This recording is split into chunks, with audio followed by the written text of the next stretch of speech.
website. Inspiration 92.3 FM.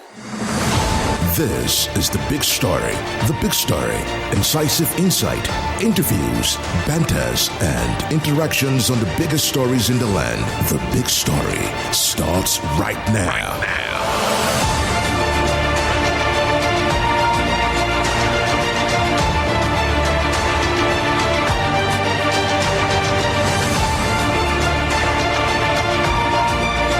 It's The Big Story, Friday, December 6th, 2024. Welcome along. Smart Uzechi is my name. You can go to our website, www.ifm923.com, or our Facebook page, Inspiration 92.3 FM. Watch or listen to us live right there. When we come back to the studio here, we'll open the phone lines. You can call us at that time, 0700-923-923-923, or send us messages on WhatsApp, 0817-313-6193. Let your voice be heard as we welcome the big man, Osumili. He's got a big story this Friday. Good morning to you, sir. Morning to you, Captain. I'm glad to be here. The big story to end the week. The big story this Friday, Smart. I'm going back to the National Assembly. I have an infinite urge to be in the National Assembly against all odds. We will go back there today because something played out yesterday that has, as they say, stoked the embers, if you like, stoked the embers really, of a dying fire. The leadership of the Senate came out firing on all cylinders yesterday, and at least two of them declared it is not over yet with the tax reform bill. So we're back on the tax reform bill this morning. It's on the front burner once again, and this is the shape of the big story today. Stay with me, because a lot happened, and I will unpack all of them for you, and then you can make up your mind what you want. I'm the messenger here. What happened on the floor of the Senate yesterday at plenary against the run-off play? It was different from what the Deputy Senate President, Jibrin Barao, APC Kano North, said on Wednesday, when he called for the suspension of the legislative process on the tax reform bills and directed the Committee on Finance, the committee headed by Senator Sani Musa, to stop their assignments, and ordered also the stop of the public hearings, the planned public hearings on the tax reform bills. This was Jibrin Barao, DSP, on Wednesday. Yesterday, Thursday, Senator Godswill Akpabio, Senate President, returned to work. He was at work yesterday, and so was Okpeyemi Michael Bamidele, the Senate leader representing Ekiti Central. And this all went down. Let me allow the actors in this drama, play. Let me let them play. So we'll start with Okpeyemi Bamidele, APC Ekiti Central, the Senate leader, when he returned to work yesterday along with the Senate President. But first, Mr. Okpeyemi Bamidele. We are continuing with the deliberation, with the consideration of this bill, which was well reported by some sections of the media, was that the Senate at its plenary session yesterday took a further legislative action in the consideration of the bill. And what was the further legislative action that we took? From northwest of Adamu Aleros through the north central of Abamoros to the southeast of Oji Uzor Kalu, we drew out people, distinguished senators from each geopolitical zone, and we constituted them into an ad hoc committee to, on our behalf, further interface. We were clear about what we were doing. The Senate Committee on Finance is in charge of public hearing, but we set up an ad hoc committee as a further legislative action to, on our behalf, interface. Even the president of the country, called on us to please, interface with the office of the Attorney General and Minister of Justice, which ordinarily also would have done in our public hearing. But even then, the executive requested for that, and we have set up an ad hoc committee to do that. So while the Finance Committee is working on its timeline, planning for the public hearing, we want this committee to also quickly engage. And the Deputy Senate President, yesterday in announcing this committee on your behalf, also said the ad hoc committee should treat this matter with urgency, with this power, and that the meeting should start from today.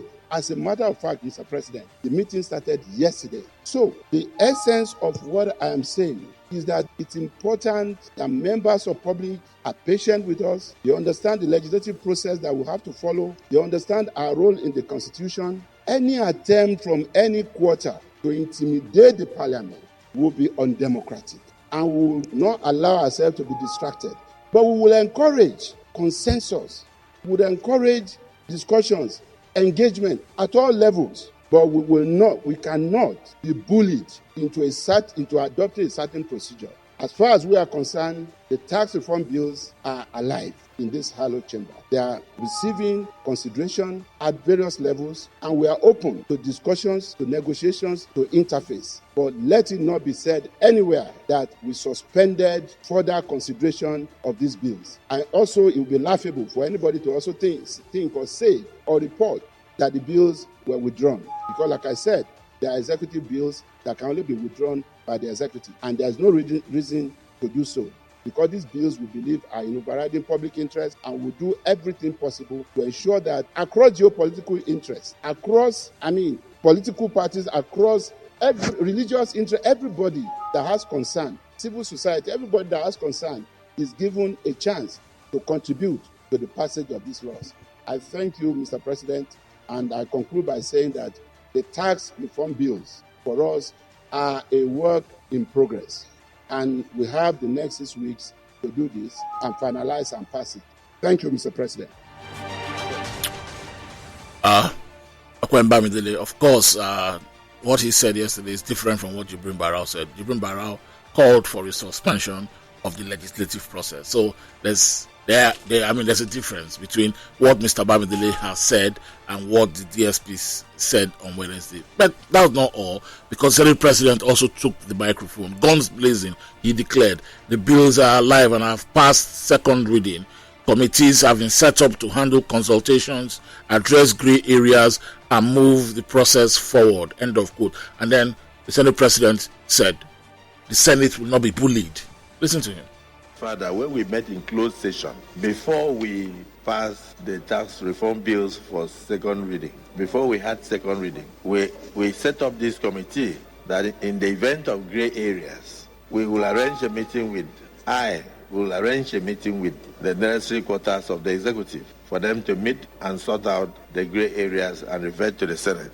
So if there is any governor or any stakeholder in Nigeria, no matter whether the person is a religious leader or a businessman that has problem with the bill, you know where to go to. Public hearing. The Senate will not be bullied. We are doing our work in the interest of Nigeria. And by the time we come up with our final position, it will reflect the yearnings and aspirations of Nigerians. And not only that, any reform that we can make, painful as the reform may be, so long as this Senate is convinced that it is in the interest of Nigerians, we will go ahead with it, with a view to the economy on a forward march in support of the administration. But we will not also shy away from deleting or abrogating or stopping whatever we feel is not in the public interest. But for the tax reform bills, we believe that there are too many provisions there that would definitely help Nigerians. You can't imagine what it means for businesses that earn less than 50 million not to pay tax. You can't imagine what it means for multiplicity of taxes to be abrogated. You can't imagine what it means for people who earn less than the minimum wage or even minimum wage not to pay tax. So the exemptions are such that up to 100 million Nigerians will benefit from this tax reform bill. So let's not listen to social media. Let's not listen to Arise Television. And I hope they are well guided with the explanation of the Senate leader. you said so yesterday, that's smart. That if you give Godswill Akpabio the microphone, he's likely to say things. Yeah. He's back. He's back. But that was not all, smart. That was not all at all. Because support for the tax reform bills have now gathered a new kind of momentum among Southern senators. Something we did not see before. It was senators from the north.